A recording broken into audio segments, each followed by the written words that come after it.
This presentation describes how to perform probabilistic scheduling of PERT or CPM precedence networks using ProbSched and the CPM add-on for Stroboscope. The CPM add-on for Stroboscope is a dynamic link library that is installed along with Stroboscope and which provides additional statements to allow Stroboscope models to perform probabilistic scheduling of PERT or CPM precedence networks.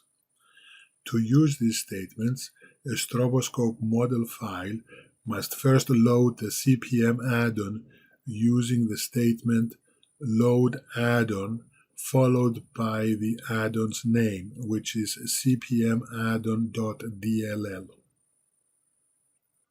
Once the CPM add-on is loaded into Stroboscope, it provides the following additional statements.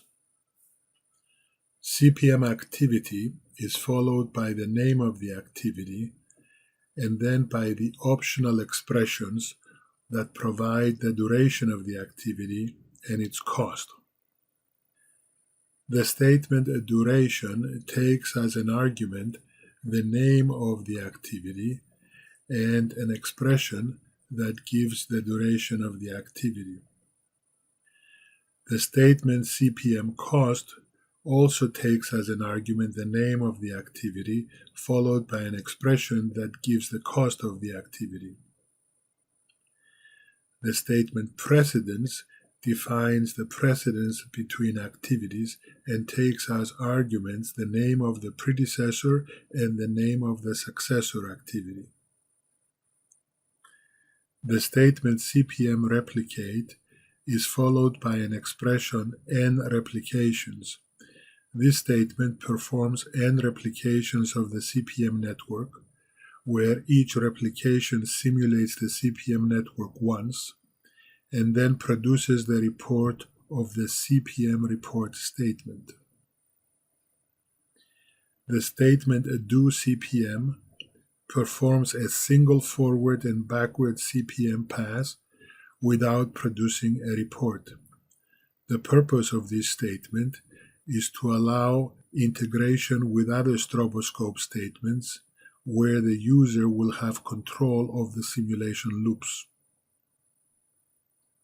The statement CPM report prints the average and standard deviation for the project duration, the average and standard deviation for the project cost, and a table that for each activity reports metrics averaged over the number of replications.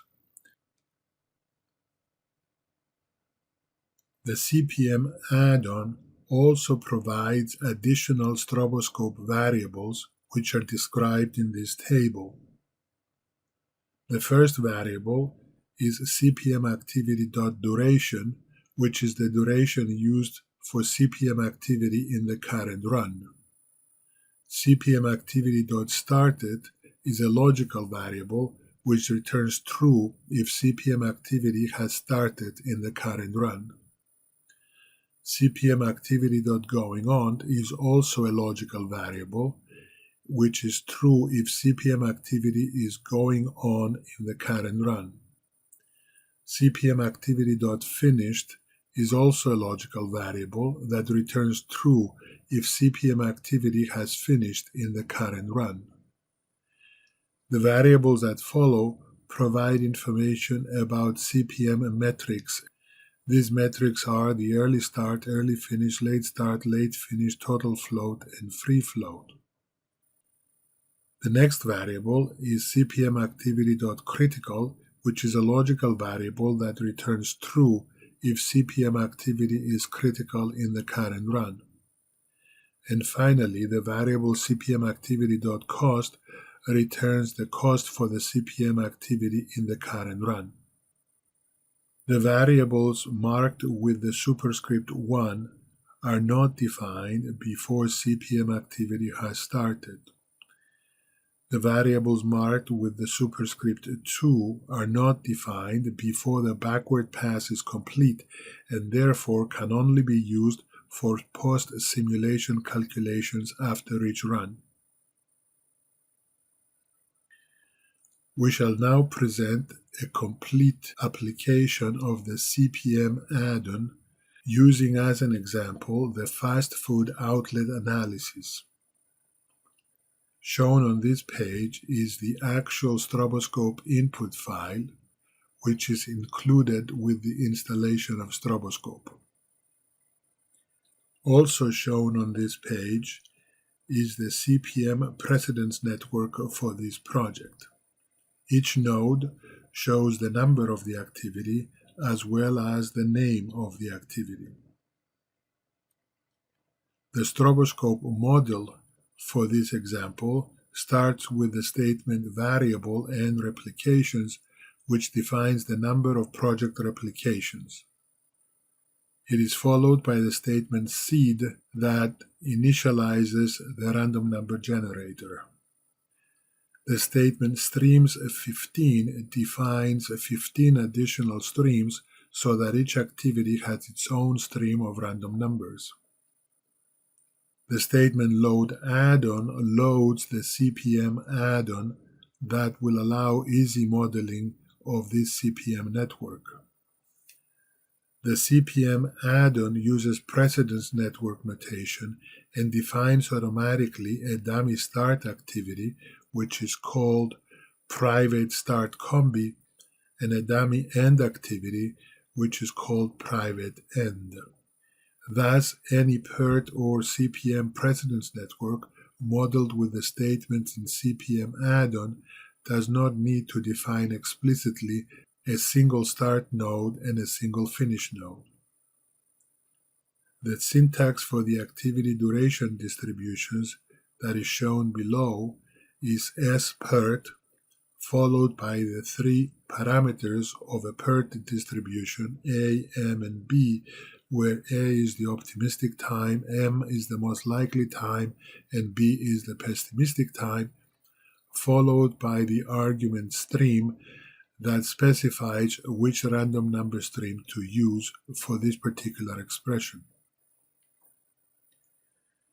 The definition of activities for this network is performed by the new statement CPM activity.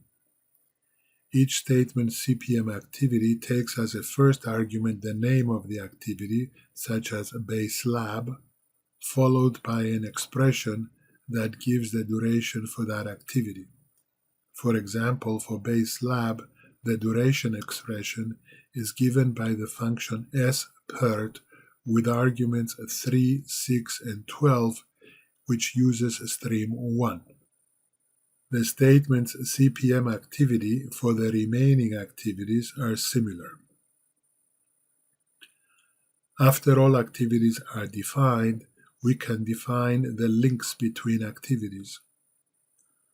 The links between activities are defined by the precedence statement, which takes two arguments. The first argument is the predecessor activity, and the second argument is the successor activity.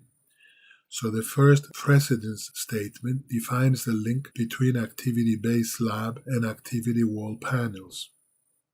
After the precedence statements, we have the statement BinCollector, which defines the bin collector finish by time as a persistent collector, which has 20 bins starting at a low value of 35 and going to a high value of 55.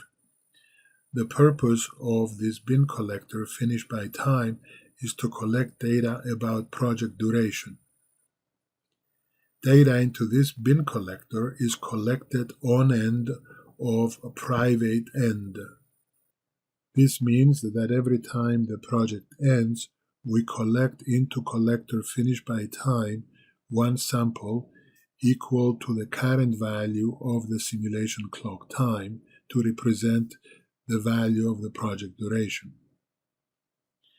The next statement, CPM replicate, is the statement that actually performs multiple replications of this project. The number of replications is specified by the argument n replications.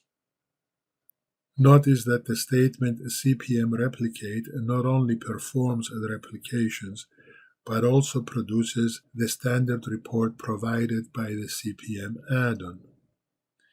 After that, we have the statement report, which produces the standard stroboscope report. We can now perform a stroboscope simulation of the stroboscope input file just described. The output from the stroboscope simulation is described on this page. The first part of this report is the standard CPM report provided by the CPM Addon. The first section of this report shows the number of replications performed, which in this case are 1,000, the average project duration, which was 44.86, the standard deviation of project duration, which was 3.22, the average project cost, and the standard deviation of project cost, which are 0 because no cost data was provided. The second part of the standard CPM report is a table that shows for each CPM activity various metrics. These metrics include the duration of the activity under the column time, the early start date, the late start date, the early finish date, the late finish date, the free float, the total float, the percent critical, and cost. Each value shown in this table represents an average of the corresponding metric over the number of replications performed, in this case 1,000 replications. Of particular interest is the column percent critical, which shows the relative percentage of replications in which each activity was critical. For example, base slab was critical 100% of the time, which means it was critical in all 1,000 replications.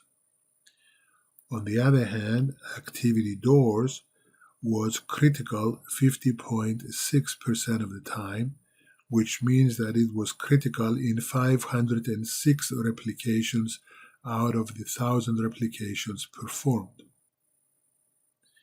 Activity windows was critical in 494 replications out of the 1,000 replications performed.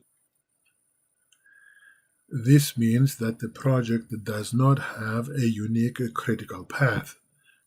506 times the critical path went through activity doors, whereas 494 times the critical path went through activity windows. We also see that activity counter was critical 14% of the time. The walk-in fridge was critical 0.1% of the time, and kitchen equipment was critical 85.9% of the time. This means that in 140 replications, the critical path went through activity counter. In one replication, it went through activity walk-in fridge, and in 859 replications, the critical path went through activity kitchen equipment. This means that in total, this project could have any one of 6 critical paths.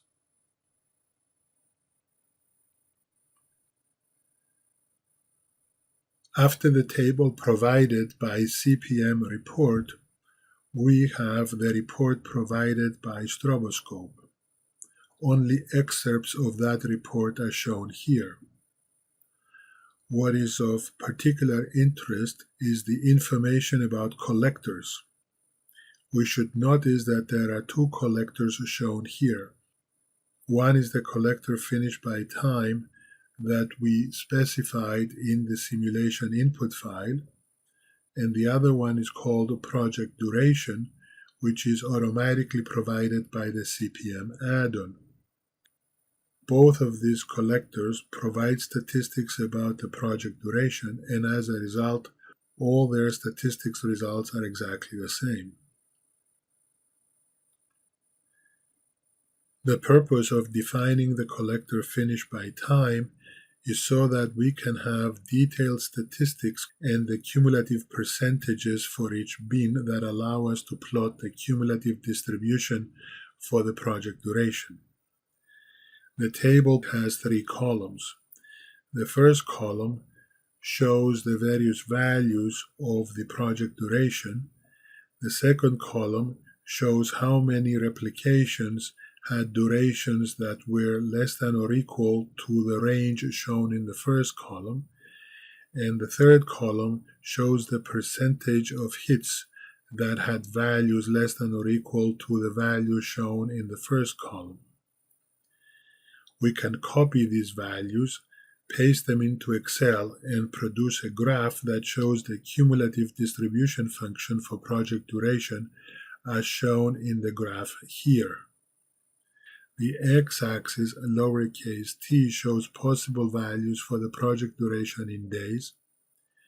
The y-axis shows the probability that project duration will be less than or equal to that particular project duration, lowercase t. As expected, this cumulative distribution has an S shape.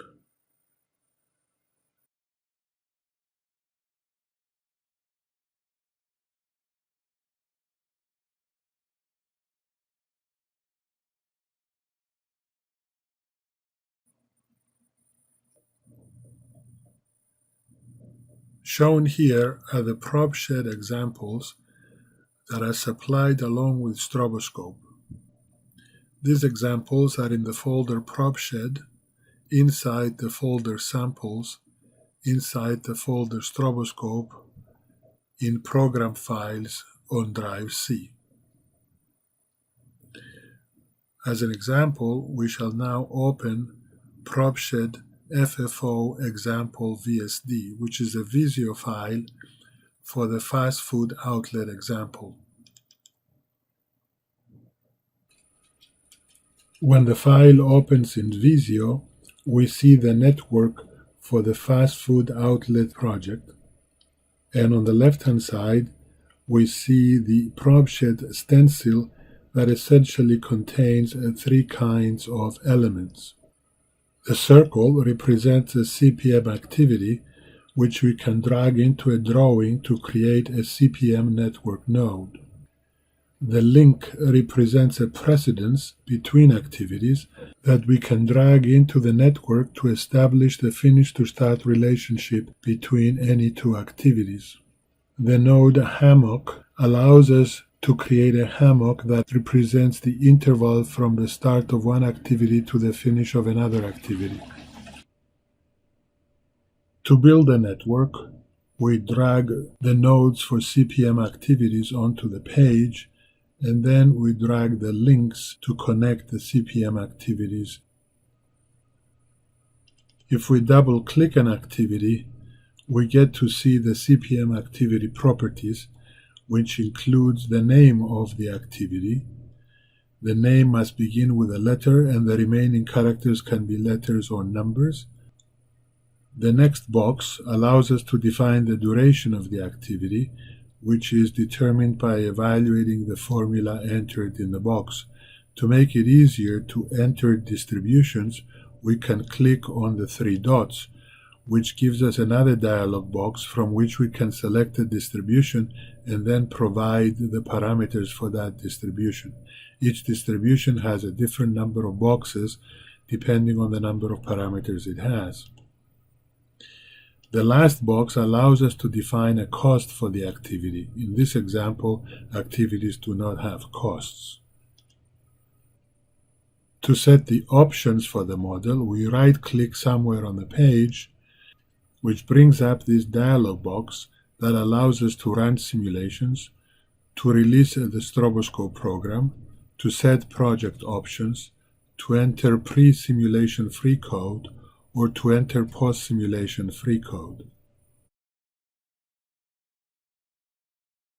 Selecting project options shows this dialog box in which we can select whether we want to have graphical output, whether we want to produce a long report, to specify the number of replications, the diameter for the activity nodes, the initial seed to be used, and whether we want to produce a debugging trace.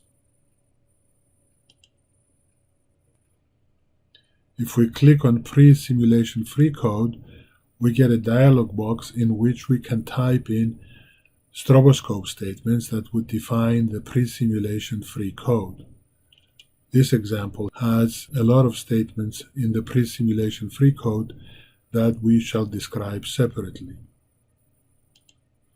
Similarly, if we right-click and go to Post-Simulation Free Code, we get a similar dialog box in which, again, we can type stroboscope commands that will be executed after the stroboscope simulation is performed. To run the simulation of this project, we right-click and we select Run Simulations. This brings up Stroboscope, which performs the simulation and produces the results.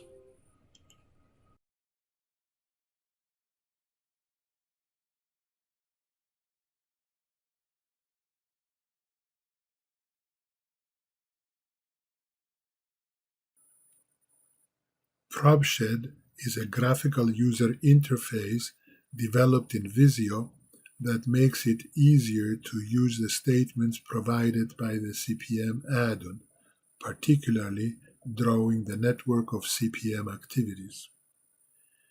Here we present as an example the statements developed by ProbSched for the fast food outlet analysis. The statements shown here are not ordinarily shown to the user. They have been reproduced here to provide a deeper understanding as to the function of ProbSched when it takes the input from the user and produces a hidden model that it then submits to Stroboscope. The example described is again the fast food outlet analysis, which has been adapted from the textbook by Robert B. Harris, Precedence and Arrow Networking Techniques for Construction. The str file shown here shows the actual statements that ProbSched sends to Stroboscope to simulate the fast food outlet analysis example. This file has been reformatted to make it easier to read. There are some important facts that we should bear in mind. ProbSched is a graphical user interface implemented in Visio that makes it easier to create stroboscope models that use the new statements provided by the CPM add-on. The new stroboscope statements used by ProbSched are defined in cpmaddon.dll. The statements below, excluding the comments, are composed automatically by ProbSched and sent to Stroboscope, except for the pre-simulation free code, which is inserted as shown below. That is, a user enters the pre-simulation free code in ProbSched. The post-simulation free code is also inserted as shown below. And again, a user enters the post-simulation free code in ProbSched. The add-on cpmaddon.dll is installed with Stroboscope in the program folder and implements all the new statements that are not part of the Stroboscope language. The first statement is load add-on, which loads the CPM add-on. After that, the print statement prints to standard error the message communicating the schedule, while ProbSched sends the schedule to Stroboscope. This is followed by a series of CPM activity statements that define the various activities in the CPM network, such as base slab, wall panels, parking area, etc. This is followed by the pre-simulation free code that has been entered by the user in ProbSched. The first statement defines a seed for this simulation. This is followed by a set of statements that facilitate the collection of statistics about project duration. For every project, the CPM add-on defines a hidden consolidator called private end to ensure that the project has a single finish activity. The CPM Addon collects data about project duration T automatically when the hidden consolidator private end ends using the BinCollector project duration. The following statements are an example of how to automate the creation of a table that prints the cumulative distribution function for project duration. The example Stroboscope statements define the persistent BinCollector private durations to collect statistics about project duration. The number of bins in private durations, which is private n bins, is set to 1000, which is deliberately very large. And the number of project duration values from private mean equal to 0 to private max equal to 1000 are also deliberately very large. They define 1000 bins, that is 1000 days, to span the project duration for most PERT examples. It is important to note here that the printed cumulative distribution function table for project duration will not have 1000 rows. It will only print those rows for which the probability of being less than or equal to some value t is meaningful, that is, it's between 0 and 1. Data into this BinCollector are collected on end of the consolidator private end, at which point we collect into private durations the current value of the simulation clock that represents the project duration for this simulation. As an additional example of how to collect data about the time an event occurs, in this example, event 23, we define the following four statements. Notice that the time early for the event 23 equals the early start date of any activity that starts out of node 23, which in this case is the early start date of the activity floor coverings. As a result, data can be collected when the successor activity, in this case floor covering, starts. The first variable, TE23, estimated minimum, which has the value 20, is an estimated minimum value for the time when event 23 occurs. Similarly, the variable T23 estimated maximum has the value 40, which is simply an estimated max value for the time it takes for event 23 to occur. Then we define BinCollector T23, which is a persistent collector. Data into this collector is collected on start of activity floor coverings, at which point we collect into collector T23 the current value of the simulation clock. This is the end of the pre-simulation free code entered by the user. After that, ProbSched writes duration statements for each activity. For example, the duration statement for base lab has the expression PERT 3612. After the duration statements come the precedence statements that define the precedence between activities. For example, the first statement defines the precedence between the predecessor base lab and the successor parking area.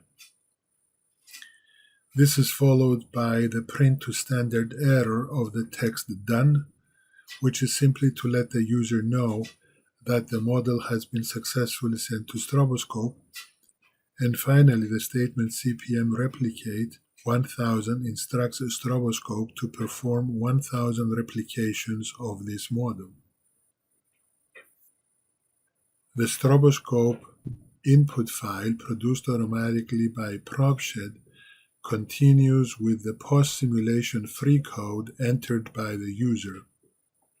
To understand this code, we must remember that the collector PRV durations was defined in pre-simulation free code, and that the number of bins and the range of values in private durations is deliberately very large, that is 1,000 bins that represent 1,000 days, to span the project duration for most PERT examples.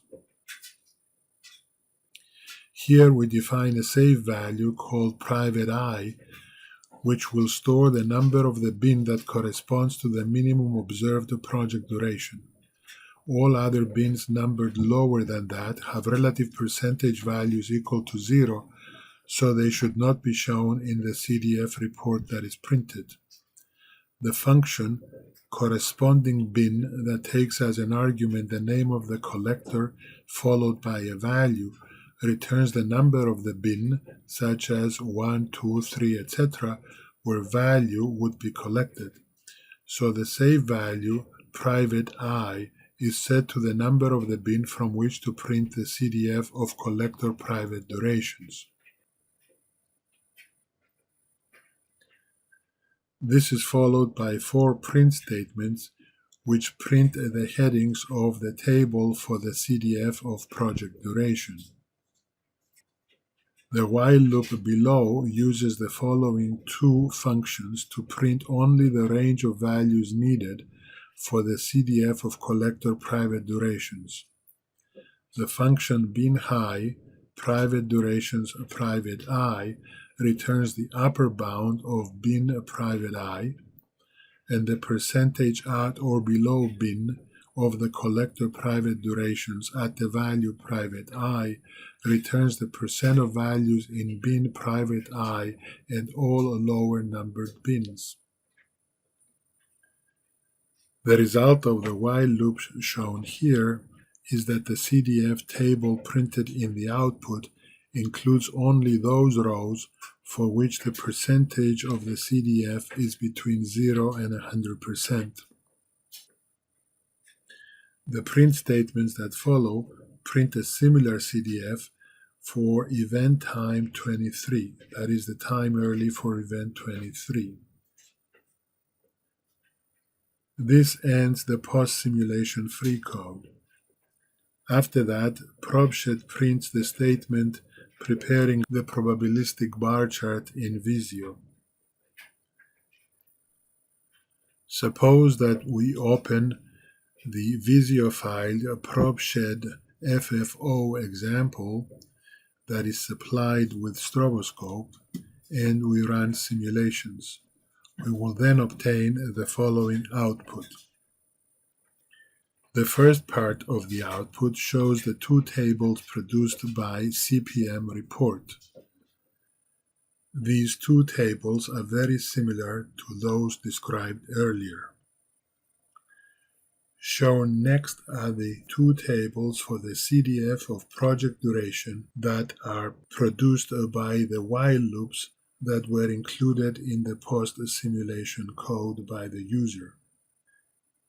The table on the left shows the CDF for project duration, and the table on the right shows the CDF for event time TE23. Notice that the table for the cumulative distribution function of project duration starts with bin 36 that has a probability equal to 0% and only extends to bin 56 that has probability 100%. This is in contrast to the table on the right for event time T23, where we estimated the low bin and the high bin required. As a result, bins 21, 22, and 23 all have 0% occurrences, and bins 39 and 40 both have 100% occurrences. Clearly, the table on the right could have started at bin 23 and ended at bin 39. These tables can be copied and pasted into Excel to produce the graphs shown on the right. Each one of these graphs shows the probability that the project or event 23 will take less than a certain amount of time t. Every time a ProbSched performs the simulation of a project in Stroboscope, it also produces the following statistical bar chart. This bar chart is created in Visio and shows two bars for each activity. The top bar starts at the average early start of the activity and finishes at the average early finish of the activity. The length of the bar is the average duration of the activity. The bottom bar starts at the average late start of the activity and finishes at the average late finish of the activity. The length of the bar is again the average duration of the activity. The start and finish times are shown next to the bars. The free float and total float are shown by shading the bars as explained in the legend. The legend also shows that the criticality of each activity, that is the percent of replications in which the activity was critical, is shown by color shading from green to red. Activities that are red were 100% critical, whereas activities that are totally green were 0% critical. Activities that were sometimes critical and sometimes not are shown with intermediate colors such as olive.